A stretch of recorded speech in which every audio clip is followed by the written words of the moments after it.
India का मुकाबला New Zealand, a sensational victory by New Zealand cricket team.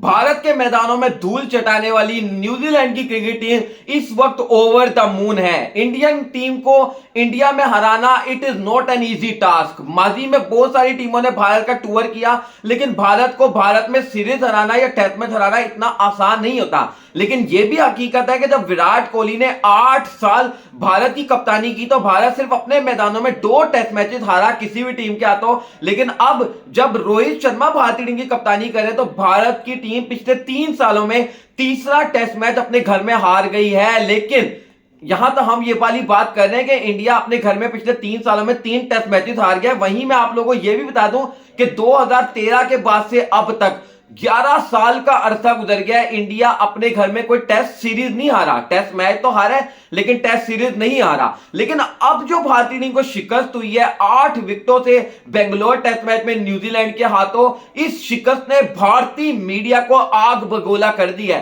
Literally इस वक्त पूरे भारत में तो सन्नाटा जो छा गया है सो छा गया है। लेकिन भारतीय मीडिया शदीद और कड़ी तनकीद कर रहे हैं भारतीय क्रिकेट टीम पर, चाहे वो भारत की टीम सिलेक्शन हो, चाहे वो रोहित शर्मा के एज अ कैप्टन डिसीजन हो, या फिर केएल राहुल का पैदर पैर फेलियर हो। भारतीय मीडिया इस वक्त शदीद तनकीद कर रहा है। आप लोगों से सबसे पहले बात कर लेते हैं किस तरीके से केएल राहुल को तनकीद का निशाना बनाया जा रहा है। व्यूअर्स, याद रहे ये वही केएल राहुल है जिसको भारत में उनके लोकेश राहुल को कमाल लाजवाब राहुल से पुकारा जाता है। केएल राहुल की एब्रीविएशन जो है वो कमाल लाजवाब राहुल के नाम से पुकारी जाती है। वही केएल राहुल जो है वो इस वक्त भारत का विलन बना हुआ है। वही केएल राहुल जो है वो भारतीय टीम के ऊपर इस वक्त बोझ बनकर गिरा है। और इस वक्त जितनी तनकीद केएल राहुल पर हो रही है उतनी तनकीद शायद ही किसी पर हो रही हो। केएल राहुल के बारे में ये कहा जा रहा है कि वेन एवर, जब भी कभी भारतीय टीम को जरूरत होती है केएल राहुल की इनिंग्स की, तो उनकी इनिंग्स जो है वो नहीं आती। और बहुत सारे लोग जो है वो ये भी बात कर रहे हैं कि जब से केएल राहुल की शादी हुई है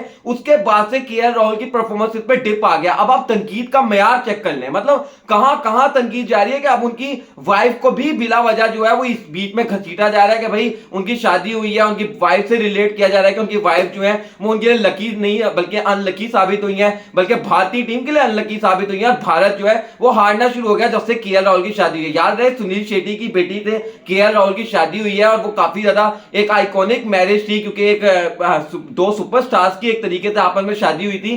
तो मतलब उस तरीके से अब इस पर केएल राहुल को तनकीद का निशाना बनाया जा रहा है। वही दूसरी तरफ रोहित शर्मा, अब वही रोहित शर्मा जो कि 3 महीने पहले भारत के लिए वर्ल्ड कप की ट्रॉफी लेकर भारत पहुंचे थे, और जिस तरीके से, बल्कि 2 महीने पहले की बात है, आई थिंक 2 महीने पहले जब भारत में सेलिब्रेशन हुई थी उसकी बात हमने इस प्लेटफॉर्म के जरिए भी की थी, क्या ही वो आइकॉनिक सेलिब्रेशन थी। अब उसी रोहित शर्मा को भारत का घटिया कप्तान के नाम से पुकारा जा रहा है। मतलब उसी रोहित शर्मा को कहा जा रहा है कि यार आप अक्ल के अंधे हो, जब आप टॉस जीत रहे हो, ट्राइंग कंडीशन में, टेस्टिंग कंडीशन में, रेनी कंडीशन में, क्लाउडी कंडीशन में आप टॉस जीतकर पहले बल्लेबाजी का फैसला कर रहे हो, मतलब आपकी अक्ल जो है कहां चली गई थी। ये मेरे वर्ड नहीं है, ये भारतीय मीडिया के वर्ड हैं। भारतीय मीडिया रोहित शर्मा के उस डिसीजन को शदीद तनकीद का निशाना बना रहा है। उसके साथ साथ वही भारतीय मीडिया रोहित शर्मा के इस डिसीजन को भी तनकीद का निशाना बना रहा है कि भाई केएल राहुल को क्यों खिलाया और शुभमन गिल को क्यों ड्रॉ किया। अच्छा, ये वाला डिसीजन वैसे वाकई मुझे भी नहीं समझ आई, क्योंकि शुभमन गिल जो आपकी लास्ट सीरीज थी वर्सेस बांग्लादेश, वहां पर शुभमन गिल ने सेंचुरी बनाई थी। उसके बाद आप अगर सरफराज खान को अपनी टीम में डाल रहे हो तो आप शुभमन गिल की कॉस्ट पर क्यों डाल रहे हो। आप केएल राहुल को बाहर निकालते, आपने केएल राहुल को भी टीम में रख लिया, सरफराज खान को। अब कुछ खबरें ये भी आ रही हैं कि अगले टेस्ट मैच में जो है ना वो शुभमन गिल तो आ जाएंगे, लेकिन बहुत सारे लोग ये कह रहे हैं कि शायद ऐसा हो सकता है कि सरफराज खान ड्रॉप हो जाए। देखो यार, अगर ऐसा होता है ना तो इससे बड़ा तो पैथेटिक डिसीजन कोई होगा नहीं, क्योंकि सरफराज खान ने तो मार दिया 150। अब आप उसको तो बाहर कर नहीं सकते। अब शुभमन गिल को अगर आपने टीम में लाना है तो फिर आपको केएल राहुल की जगह ही लाना होगा। रोहित शर्मा के ऊपर इस सवाल से भी तनकीद हो रही है, फिर अक्षर पटेल को ना खिलाना। अब ये भी देखें ना, चेक करें, अब ये कुछ मीडिया होता है या जो आवाम होती है इसकी भी नहीं समझ आती। अब लोग कह रहे हैं जी रविंद्र जडेजा क्या कर रहे हैं टीम के अंदर। यार मतलब कैसे आप कह सकते हो, आपका नंबर 1 ऑलराउंडर, कभी आप कहते हो रविंद्र जडेजा से बड़ा कोई ऑलराउंडर नहीं है। अब आवाम सवाल उठा दिया कि जी जडेजा को की जगह अक्षर पटेल को होना चाहिए। यार जब फेलियर हो जाता है ना, जब फेलियर हो जाता है उसके बाद तो बात करना बहुत आसान होता है ना, उसके बाद तो कहना बहुत आसान होता है। लेकिन जब ये डिसीजन लिया गया था, मैं यहां पर रोहित शर्मा को जिम्मेदार नहीं समझता कि जडेजा को क्यों खिलाया और अक्षर को खिलाना चाहिए था। लेकिन भारत जो तनकीद हो रही है ना भारतीय टीम के ऊपर, वो भी कहीं ना कहीं देखिए, मैं ये वाली बात करता हूं कि यार हमारे पाकिस्तान में भी ऐसा ही होता है, लेकिन हमारे पाकिस्तान में इतने हद तक घिरी हुई तनकीद तो बेशक से नहीं होती, लेकिन हमारे पाकिस्तान के साथ होता ही है कि यही भारत जो है वो बाबर आजम पे तनकीद कर रहा होता है, यही भारत जो है वो बैठ बैठकर चैंपियंस ट्रॉफी के हवाले से पाकिस्तान पे तनकीद कर रहा होता है। आज जब वही भारत के अपनी टीम को शिकस्त हुई है और WTC का जो फाइनल का जो ख्वाब है वो चकनाचूर होता हुआ दिखाई दे रहा है, तो जिस तरीके से आप अपनी टीम पर तनकीद कर रहे हैं, ये कहीं ना कहीं मैं इसके बाद ज्यादा बात करना नहीं चाहता, क्योंकि मैं इसलिए नहीं कर, यानी कि मैं आप लोगों को कोई गलत नहीं कहना चाहता, इसलिए नहीं कहना चाहता कि जब आप अपने पड़ोसियों की टीम को नहीं छोड़ते और वो भी उस टीम को जिसके बारे में आप कहते हैं जी हमें इनके ऊपर बात करके हमें इनसे कोई लेना देना नहीं है,